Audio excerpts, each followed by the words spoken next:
Having agendas out, the town board decided to change my locks again on my office, and unfortunately, when I closed my door, I locked my keys in there. So I have no way to get into my office. The supervisor's not here, so no one has access to a fob, a key, nothing to get into the mailroom to even allow me to get anywhere into my office. So I apologize, you don't have papers to look at or agendas to follow.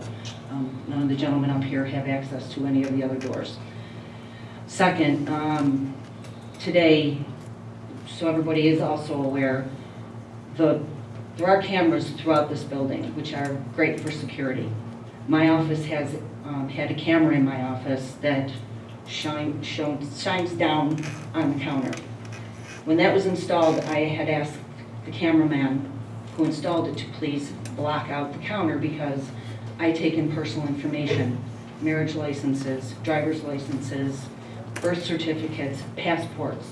Any information that crosses my counter should not be privy to a camera that records. They did that. Today, the supervisor instructed me this morning that another camera was being installed in my office.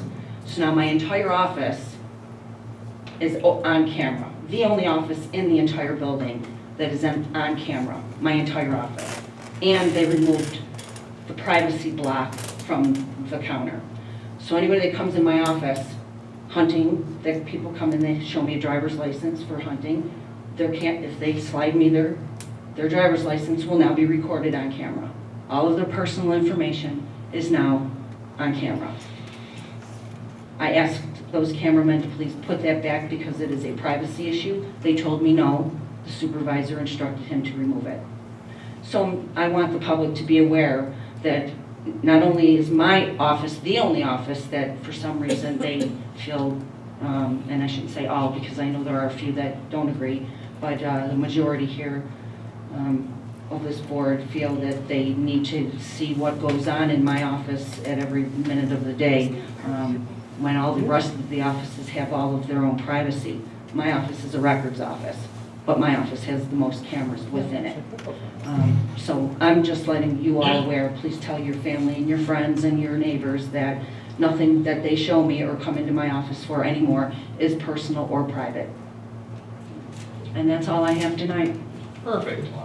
Highway Superintendent Telek. Yes, all I have tonight is brush pickup starts September 1st. It'll go on for the whole month of September. And then again, it starts October 1st, and we'll do every street once in October, and then we start picking up leaves after that. So that's all I have tonight. Great, thank you. I don't think I have anything, Mr. Provine. Thank you, Mr. Town Attorney. Councilman Moore. Yes, as liaison to the Historical Society, I received information this evening that the tentative date for their potluck dinner will be October, where are you, Kathy? The third Tuesday of the month. October 18th, the third Tuesday of the month. It is a dish to pass kind of event.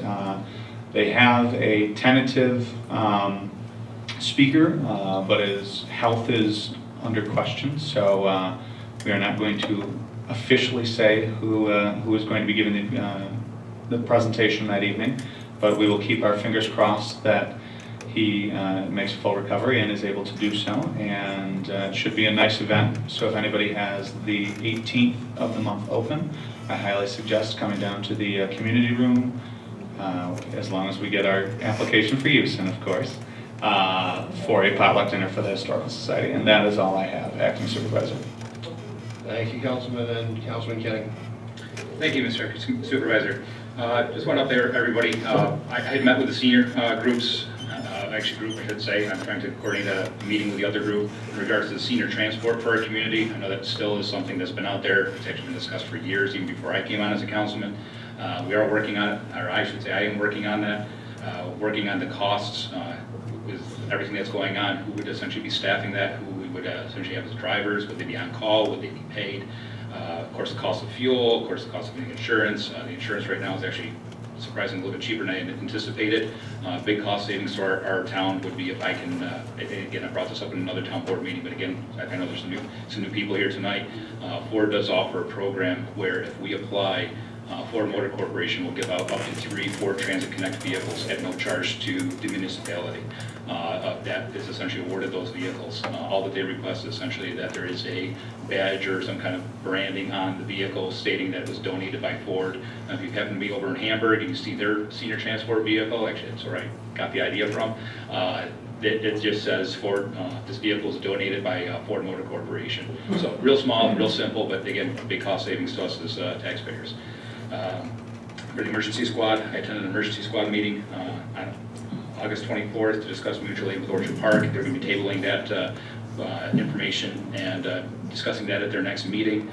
Mutual aid, for those of you who are not aware, for whatever reason, should both ambulances be out on calls, they would, if a third call were to come into our community, from our community, I should say, they would call out to, say, Orchard Park, Eden, or another municipality, so even rural metro, and ask for that type of support. Anyway, there'll probably be some more information potentially coming forth on that. We'll see how that pans out. Next week is the Conservation Advisory Council. And again, anybody, I always put out my public service announcement for the Conservation Advisory Council. We are one of the groups that run quite thin. We have our quorum consists of only 3 people. So anybody that's looking to get involved with our town's fishing derby, etc., please feel free to stop me. There's some information out on the table up front. But again, there's a meeting next Wednesday at 7 o'clock down in the mailroom. On August 6th, the Conservation Advisory Council and myself, we just this year signed up to become part of the Adopt a Highway program, which we adopted the section of the 219. If you go down to Boston State Road and get onto 219 headed towards Springville, we adopted a mile stretch both sides. So on the 6th, we were all out there picking up all the refuse and tires and bottles and everything else that are out there. And I must admit, I'm amazed at how many alcoholic beverage bottles are along the side of the 219, but that's a whole other story. But that if you go down that stretch of the highway, that you can thank the folks on the Conservation Advisory Council for doing that. They're not paid. They're volunteer. Like many of us up here have said, this is merely volunteer. These people are taking time out of their Saturday. It took us about 2 hours and 45 minutes to clean that 2-mile stretch. There's just that much stuff out there. So that was everything I have for the Conservation Advisory Council. Tomorrow afternoon, I have a meeting with the Northeast South Towns Waste Management. So we'll be able to update everybody in regards to anything that's happened over the summer. They had their break over the summer, the past 2 months. So I'm sure we'll have a lot of information. I'm still working on trying to partner with other surrounding local towns to help host some kind of recycling event here in our community, so we have a place to recycle our CFL bulbs, our batteries, our paints, and other things. I know OCC has their events, but why not bring it here and offset the cost by partnering with other communities right now. Let's see, the pond. I've been working on bids. I have two so far. I've called many different companies. I'll probably be producing that information for the next board meeting, but that is something we want to get done and taken care of just this week. We did have a couple of fish that had passed away in our lower pond, and it's just due to the lack of turbidity, which is the turnover of the water, more than likely due to all the fact of all the algae that's there, not to mention the lily pads. The poor things just don't have enough oxygen to survive. So that is a project that we're working on and trying to get taken care of as soon as possible, especially for our upcoming fishing during next season. I attended the Association of Towns Planning and Zoning Board event that was held out in Batavia on Friday, August 12th. We covered topics such as case law, short-term and long-term vacation rentals, urban parking challenges, form-based codes, which is becoming, I won't say overly popular, but fairly popular. Anybody that has family or has a business, let's say in the Buffalo area, form-based codes are becoming almost a standard now for certain areas. They just find it easier to work with. It was a really interesting topic. And then U.S. Army Corps of Engineers came out for the Clean Water Act, and I was able to pick their brain a little bit in regards to this pond project, making sure that we kept back enough and had all proper permits. And really what they told me is if we as a board don't handle it all, they said if you have any questions, contact the Army Corps of Engineers and let them essentially tell us what to do. I said, okay, that's easy enough. Outside of that, I don't know. The whole everything going on with the town clerk, I'm trying to stay fairly neutral on this, and I guess we're at a point where I'm sorry, Joanne, I hear your concern. I've heard your concern from many residents in our town. Councilman Bordway's right. If you look at the town code book or the town law manual and town clerk manual, the town clerk has the ability to appoint up to 3 deputies. Those 3 deputies, at the very last sentence of that paragraph, it states that the town board chooses to compensate those said 3 deputies. That is the benefit, or that's a privilege of the town clerk being in that particular position. The 2, the town clerk is correct in stating that the 2 clerks that were brought on by the board, that we brought on this year, she doesn't have to use those. That was brought back to us as a board from the legal proceedings. That's where it's at. I hear your concern. I honestly don't think there's a week that doesn't go by that I don't hear that. I either have an email, I truly have a phone call where, and you're right, the office is closed. It's something that we need to work through and get it resolved at this point. So I hear you loud and clear. I hear both sides of the story. I will say, I attend many of these trainings for the Association of Towns. I've polled many other towns. I'll be the first to tell you here publicly on record, I don't know another municipality that does not compensate their appointed deputies in a town clerk's office. We're the only one that doesn't do it. It was a board decision, but that's the facts. I've yet to find out somebody else knows of this. I mean, our community with everything going on, people are doing their research. Again, they're bringing stuff to me left and right. If somebody else has other information, I'm happy to look at it. But we are the only community right now that does not compensate the appointed deputies in the town clerk's office. That's where we're at. And I thank you very much for clarifying that. That's why I come to these meetings, is to get the facts. I don't like hearing secondhand, and that's why I come here, and thank you for clarifying. You're welcome. And I got, and just today I heard about the cameras. And it's a safety issue. The world we live in, I go going to extremes, and I apologize for taking everybody's time on this, but I have kept my mouth shut long enough. Cameras, if you were to go abroad over to Europe, which I've been, everybody's on camera 24/7 over there. You can't sneeze without being on camera. It's a change. Is it good? Is it bad? We don't know. This is new for our community. At the end of the day, I don't know. I hear what our elected clerk is saying, that it's the only office. Are other cameras coming? I don't know. I will tell you that I heard that they were going to be coming. I truthfully didn't know when those cameras were going to go in. I had no say in it. I saw it. There's the expense there, but it is what it is. I don't know. Again, you are our community. You're our tax base. I'm a public servant. I'm here to listen to you. That's where this needs to go right now. The people need to decide if this is what's right for our community. I mean, we as a board, we make decisions too, but that's our job as a board. I mean, the 5 of us that sit up here, we make the decisions based on what happens with inside this building and the grounds in the building. But I don't know. And I guess on that note, one thing I will say that I personally have a concern on learning about this today. The one area that does not have a camera in this building, this is something you can ask anybody on any of the floors in this building. I come from an IT background in disaster recovery. Heaven forbid the building burns down, they pick up tomorrow. No questions asked. Turn on the computers, everything's there. We don't have a decent fire suppression system. Let's be realistic. All of our documents are paper. Let's be realistic.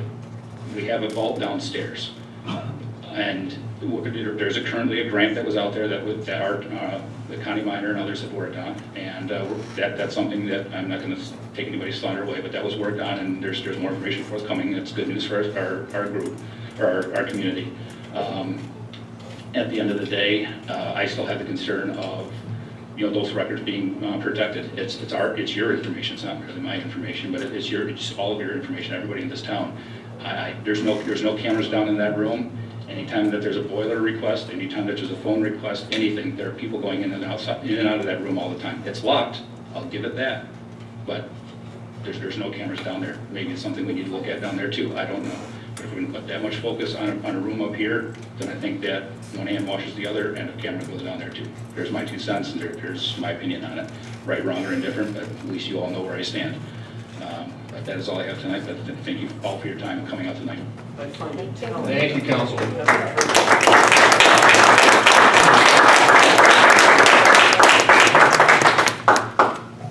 on behalf of Supervisor Ballo. He wanted me to mention the town website is, he's taken over the handling of that. Which apparently, I don't know, there's some confusion there, but he's taken over the handling of that. That's slowly making progress. There's a lot of information that's being mitigated from the old site, at least what's salvageable on the old site, to the new site. And he sent it to me earlier today. He's hoping 6 to 8 weeks, then that would be up and running. Fully functional, there would be a lot of improvements on that particular site. Then beyond that, I did receive again some communications earlier today and some, I think yesterday, even there was a correspondence that apparently has been mailed around town that purports to be from the desk of the town clerk. It provides some misinformation. Actually, all three of the folks up here's names are on it. But what happened?